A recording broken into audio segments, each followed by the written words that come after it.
저는 아인슈타인의 특수 상대성 원리가 틀렸다는 강좌를 계속하고 있습니다.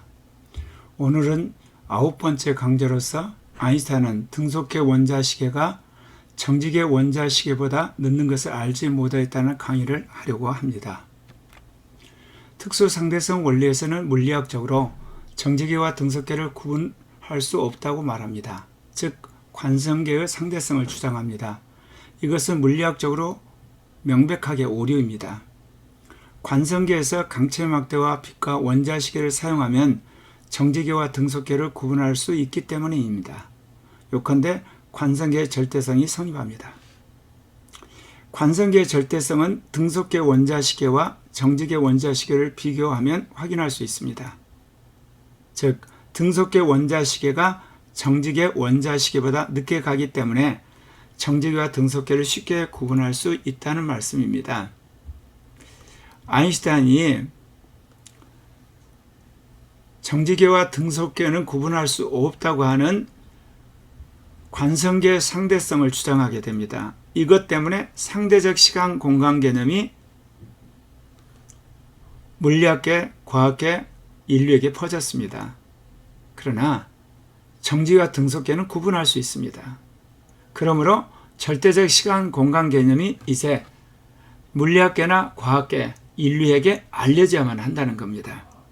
오늘은 정지계 원자시계와 등속계 원자시계의 주기를 비교하면 정지계와 등속계를 구분할 수 있다는 것에 대해서 말씀드리려고 합니다. 자, 정지계 관찰자는 강체자와 원자시계와 빛을 사용하죠. 세 가지를 사용하지만 등속계 관찰자는 원자시계와 빛만을 사용합니다. 자, 동시에 O에서 출발한 빛이 결국 P와 P'에 도착하죠. 동시에 도착합니다. 그러나 방향은 다릅니다. 정지계 관찰자는 O에서 온다고 그러고 등속계 관찰자는 O-에서 온다고 그렇게 말하겠죠. 빛으로 정지계 원자시계와 등속계 원자시계를 동시에 하는 것은 정지계 관찰자와 등속계 관찰자가 모두 원자시계와 빛을 공통으로 사용하기 때문에 그렇습니다. 그러나 여기서 우리가 알아야 될 것은 정지계 관찰자는 자신에게 정지한 정지계 광원 O에서 나온 빛으로 동시하고 등속계 관찰자 O-는 자신에게 정지한 등속계 광원 O-에 나온 빛으로 동시합니다. 관성계 광속 불변의 법칙을 적용하여 빛으로 정지계 원자시계와 등속계 원자시계를 동시할 수 있습니다. 여기서 관성계 광속 불변의 법칙이라는 건 뭡니까? 지금 O에서 O-와 함께 빛이 나갔습니다. 그래서 P와 P-에 동시에 도착하게 됩니다. 그랬을 때 P는 O에서 빛이 온다고 생각합니다. P-는 O-에서 빛이 온다고 생각하죠. 그럼에도 불구하고 빛의 속도는 모두 다 C로 동일합니다. 이게 관성계 광속 불변의 법칙입니다. 그런데 등속계에서 운동 방향의 수직인 축의 좌표는 관성계 강체막대 길이 일치 법칙이 성립합니다. 곧 비대자와 강체자로 측정한 길이가 일치하게 됩니다. 그러니까 정지계도 강체자와 비대자를 사용할 수 있지만 이때만은 등속계도 강체자와 비대자를 측정할 수 있습니다. 둘 다 강체자와 비대자를 사용할 수가 있습니다. 언제요? 한마디로 등속계에서 운동방향의 수직인 축의 좌표가 이때만 그렇게 된다 그 이야기입니다. 다른 경우는 안 됩니다. 자, 바로 이것을 좌표축으로 옮겨봤습니다. 관성계에서 운동방향의 수직인 축의 시간 좌표가 동일하기 때문에 강체막대 길이 일치의 법칙이 적용된다는 거죠. 앞의 강의에서 제가 이것을 밝혔습니다. 곧 운동방향의 수직인 축의 좌표는 에타는 Y 그리고 제타는 G로 각기 일치합니다. 왜냐? 운동방향의 수직이기 때문에 강체막대가 서로 있게 되면 일치가 같다는 이야기는 빛으로 측정해도 같습니다. 그렇기 때문에 에타는 Y, 제타는 G라고 하는 거죠. 바로 이것을 이제 우리가 이용해서 이제 서로 원자시계의 시간을 맞춰보려고 합니다. 자, 정지계의 빛이 x는 vt, y는 루트 1 가로 열고 c분의 v 가로 닫고 제곱의 ct. c는 0으로 이제 빛이 가요. 그러니까 여기 그림에서 보면 광원 5에서 저 P로 지금 빛이 갑니다. 그림에서는 초록색 점으로 나와 있습니다. 거리는 CT죠. 자, 등속계 빛이 크시는 제로, 에타는 CT, 제타는 제로로 빛이 이동하죠. 그러면 그림에서 보게 되면 O-에서 P-로 수직으로 빛이 올라갑니다. 자, 그렇게 되면 아까 말씀드린 것처럼 운동축의 수직인 좌표는 같기 때문에 에타는 CT가 되죠. 그리고 Y는 루트 1 가로 열고 C분의 V의 제곱 CT. 그래서 이 두 개가 같죠. 이것을 여러분이 수학적으로 계산하고 나면 결국 타우는 루트 1 가로 열고 C분의 V 가로 닫고 제곱의 T. 이게 성립하는 거예요. 그러면 이 타우라는 것은 뭐냐? 등속계 원자식의 시간을 말합니다. T는 정직의 시계를 말합니다. 결국은 등속계 시계가 더 늦게 갑니다. 이게 유명한 등속계 원자시계가 정직의 원자시계보다 늦게 간다는 것을 이야기해 주는 거죠. 그래서 광속 불변의 법칙과 강체 막대 길이 법칙을 그대로 같이 적용하게 되면 등속계 원자시계가 정직의 원자시계보다 루트 1 가로 열고 C분의 V 제곱의 T보다 늦게 간다는 거죠. 이게 바로 정직의 원자시계와 등속계 원자시계의 시간을 비교하게 되면 정직계와 등속계를 구분할 수 있다고 하는 겁니다.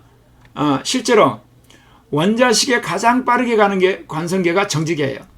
그러니까 시간이 가장 빠른 관성계를 찾으면 그게 정직계가 되고 늦게 가면 등속계가 된다는 거죠.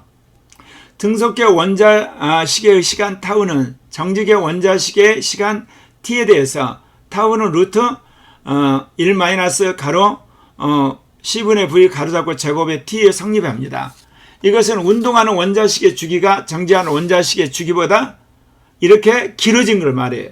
그래서 원자식의 주기가 가장 작은 관성계가 정지계로 말할 수 있다는 거죠.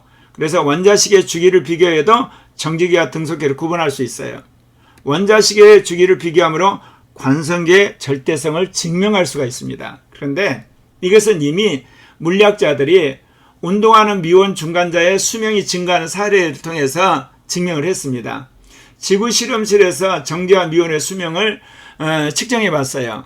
T0는 2.2 곱하기 10의 마이너스 6세크 이렇게 나왔어요. 그런데 우주선 가운데 미온이 0.98C로 움직이더란 거예요.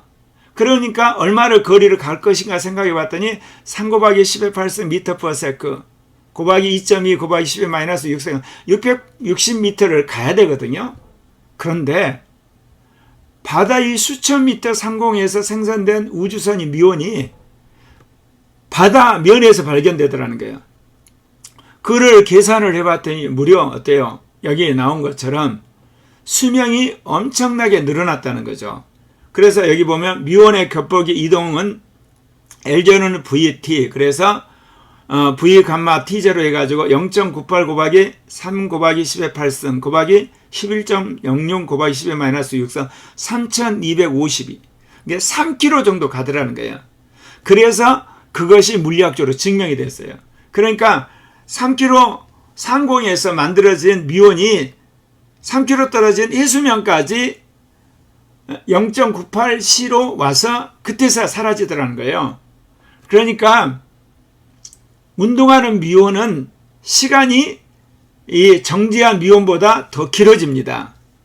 그러나 여기서 이제 우리가 알 수 있는 것은 둘 다 시간은 똑같다고 이야기하죠.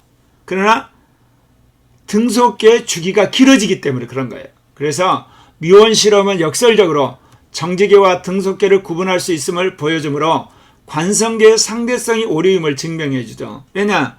지구가 정지계가 되고 운동하는 미온 그것이 곧 등속계가 된다는 걸 말해 주는 거예요. 물론 아인슈타인도 속도 V로 원운동하는 거 있죠. 그 가속대에 놓여 있는 시계는 시간이 이렇게 늦게 간다고 했어요. 그렇지만 등속계 원자시계가 이렇게 늦게 간다고 말하진 않았어요.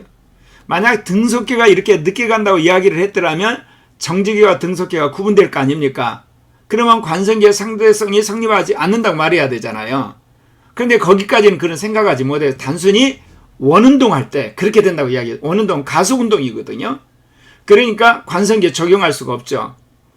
미온 실험은 지구가 정지계이고 빠른 속도로 움직이는 미온 자체가 등속계임을 말해주고 있는 겁니다. 그래서 아인슈타인의 특수상대성 원리를 증명했다고 하는 미온 실험이 역설적으로 아인슈타인의 특수상대성에서 말하는 관성계의 상대성을 깨버린 겁니다.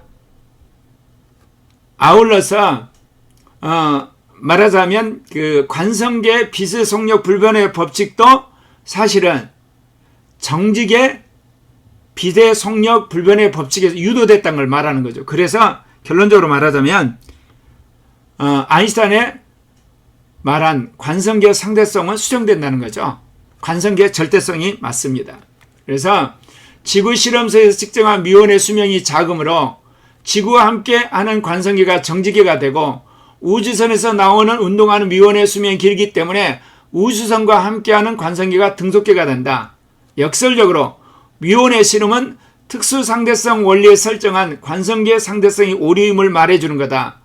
미온의 실험과 관계된 것이 쌍둥이 역설로서 여기에서는 원자시계만이 아니라 빛의 시계 개념이 도입돼야 합니다. 여기에서는 나중에 시간을 내어서 쌍둥이 역설에 대해서 그동안 잘못된 오류 또한 명백하게 밝혀드리겠습니다. 근데 쌍둥이 역설은 원자시계가 아니에요. 빛의 시계 개념이에요. 그거를 착각한 거예요.